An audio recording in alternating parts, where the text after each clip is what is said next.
So I wanted to hop on and do another vlog.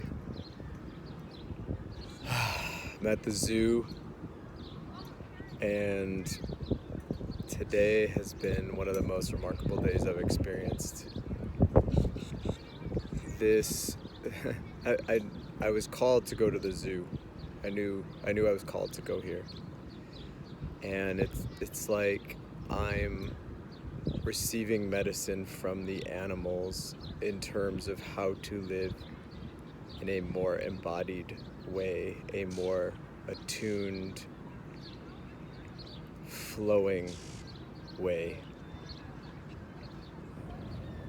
Like I was watching a lion. There was a whole pride of lions out. There was 3 kids and the male lion, and there were actually, I think, 3 females. And the male lion taught me so much about presence, like looking into his eyes and seeing this sense of peace and trust and groundedness. And there's been waves of fear today that have come up as I drop more into my body and into the present moment. These waves of fear come up, and I realize that they're all coming from, I'm not safe. If I don't plan, if I don't go into my mind, if I don't protect myself, I will be hurt. I won't be taken care of. I won't be safe. My heart or my body will not be safe.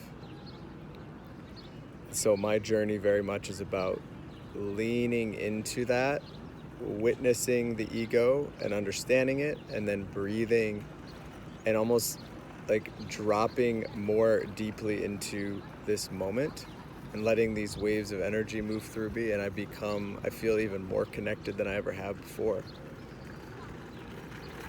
And these are insights that I feel like I first connected to when I sat with ayahuasca in October. And at the time, that was like the first seed that was planted. And at the time, it was so terrifying to my ego. It was so terrifying to my identity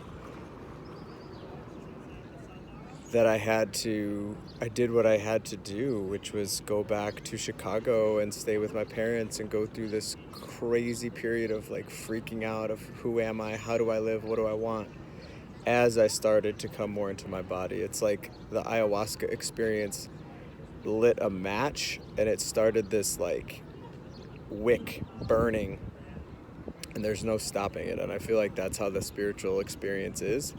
The awakening experience, the dissolving of the ego, is it's this process that cannot be stopped, and it feels insane because who you think you are is literally disintegrating,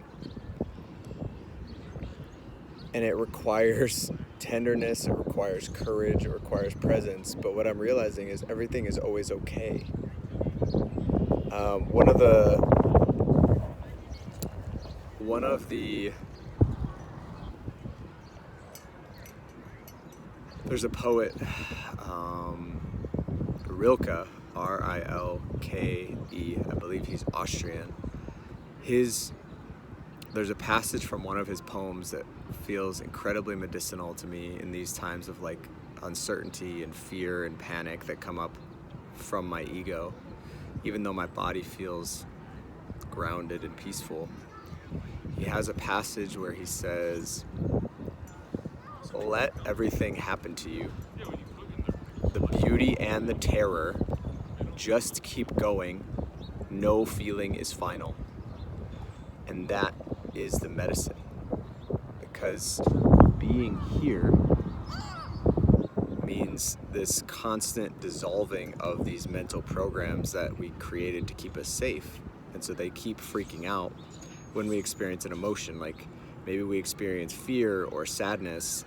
The program wants to come in and say, oh, that's not safe. That last time you felt that emotion, you were abandoned, or, you know, your parents or your friends mocked you for feeling that. And so those words help me remember to let it happen to me rather than popping out into my mind. because I'm at the point where, I mean, I know I'm human and I will continue to go in and out of my mind. It's a dance and it's understandable and there's nothing wrong with it. But I see and feel this almost dissonance that arises when I go into my mind. It's like I know that I'm not here, and I know that it's an escape, and I don't want to do that anymore. And then also knowing that sometimes that's okay. I had a friend who I met on the island, and he said, sometimes we need to consciously dissociate. And that really resonated, like when you need to just throw on Netflix and get ice cream and like disconnect from being so alive. And like for me, and for so many of us, I'll use a phrase that my Facebook friend used the other day. She said that we are only fulfilled, or it was something along those lines, we are only fulfilled when we are terrifyingly alive. And that is it. Fully being alive like an animal. Like the spiritual journey is essentially coming down from being a robot to an animal. And all the things that being an animal entails, feeling, sensing, pains, like there's so much there, and coming down out of the robot mechanism. And that's what the awakening journey feels like to me. It's dropping into the animal, bringing our spirit into the animal body so that we can come fully online and come fully alive. And it's intense, man. Like 3 months ago, a couple things came to me in dreams. One of them was the phrase from trauma to tantra. And I feel like I'm learning that right now, like how to go from trauma, where you're completely in your mind, to tantra, which is being fully alive and here. And I'm not sure if that's something that is just for me, or if it's something that I'll be teaching organically with my own experience and just sharing what's arising. And then the other thing that came to me was there was like this voice in a dream that was talking about Maui, and it was saying that this is your initiation. And so I definitely envision living very much like in the jungle and living in the wild and learning to be an animal and learning that I am safe and learning to feel my feelings and learning that everything's always okay. We're always safe. It's just the mind. The mind screams and says, if I don't get this right now, I'm gonna die. If I feel this fear or loneliness or grief, I will die. Because last time I felt that, I was abandoned and I experienced such excruciating pain that I created an egoic program to protect me from ever feeling it again. And so I'm reminded of the image from the movie The Matrix where Neo wakes up and he's pulling out those cords and he's like, ugh. I'm understanding that on a deeper level now of like what it is. It ultimately is amazing, and the process itself of pulling out these tethers and programs can be excruciating. And so that's where Rilke's words come in of let everything happen to you, keep going. The image that comes to me is like an arrow. We get shot with these arrows and these programs, and so pulling out the arrow, it hurts, right? Because there's a barb at the end of the arrow and we're pulling it out. And it's like, oh, fuck. And then eventually it pops. And we feel so much lighter. And that's the journey. It's like feeling maybe so much intensity that you think you're gonna die, and then it pops. What a fascinating ride. Oh my God.